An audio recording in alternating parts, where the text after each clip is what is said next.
บอกให้เราปิดกระปุกน้ำตาลให้แน่นๆ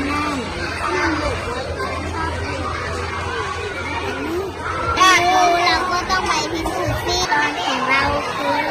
จานเกลือน้ำตาลนมปังเดี๋ยวเรามาดูกันนะ2 3กี่ตัวนี้อันนี้มัน1 2 3 7 ตัวนะ1